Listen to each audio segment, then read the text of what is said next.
Uyu munsi turagira ngo tubabwire ibintu bigera kuri 3 cyangwa 7 kugira ngo turebe inkomoko cyangwa se isoko y'ikiremwa muntu. Muraza kwifindura rero muramenya ahantu umuzungu yaturutse, ahantu umwirabura yaturutse, ahantu umuntu ahuriye n'ikintu cyitwa ubumana. Aka kanya rero mugiye guhabwa ubushobozi bwo kwimenyera ibintu mwabeshywe, mugiye guhabwa ubushobozi bwo kwimenyera ibintu by'ukuri, mugiye guhabwa ubushobozi bwo kwimenyaho ubwiza n'ububi. Ese mufite izihe mbaraga? Ese mu muntu muri twe harimo ubuhe bushobozi? Harimo iki? Ni iki cyihishe inyuma? Tugiye kwifashisha rero ibintu bita koromozome. Koromozome ni uburemangingo bo mu muntu, ni ibintu bigize umuntu. Bavuga ko mu muntu harimo uburemangingo 46. Umugabo agira 23 n'umugore agira 23. Uko niko abantu bahererekanya rero, hakabaho kubyara nyine umuntu umwe agahereza undi n'undi ahereza undi. Ubwo buremangingo bumwe bwiswe igisi ubundi bwitwa Y. Turava kuri koromozome twikoze ku kintu cyitwa melanine. Melanine turaza kumenya n'iki ikora ite mu muntu. Melanine rero ni ikintu gituma izuba ryinjira mu ruhu rw'umuntu. Byaje kugaragara ko rero abazungu buriya nta melanine bagira. Babaho nyuma y'umwuzure wabayeho witwa Arcos ink fruit. Sinzi ibyo niba muri gushaka ukuntu mubihuza n'ibintu byitwa Big Bang. Sinzi niba kuko ni umwuzure wabayeho mu gihe cya mbere, ibiremwa byari biriho byamanutse byavuye mu ijuru. Hari abayitwaga abanefilimu, abarefayimu, aba emimu, emuzumimu, abanunaki, abanakimu.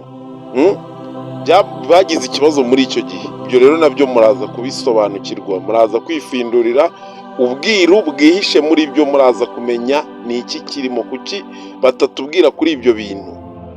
Noneho turakoresha irindi somo biga muri siyanse ryitwa the origin and development of the if. Inkomoko no gukura kw'isi. Sibyo? Isi yakuze gute? Ni isi yakuze? Ni umuntu wakuze? Byagenze gute? Byapfiriye habaye iki? Ibyo byose turaza kubimenya. Yego, ikaze rero hano ku giti cy'ubwenge, ikaze hano kuri Kamerano, ikaze hano ku nama z'abagafashe.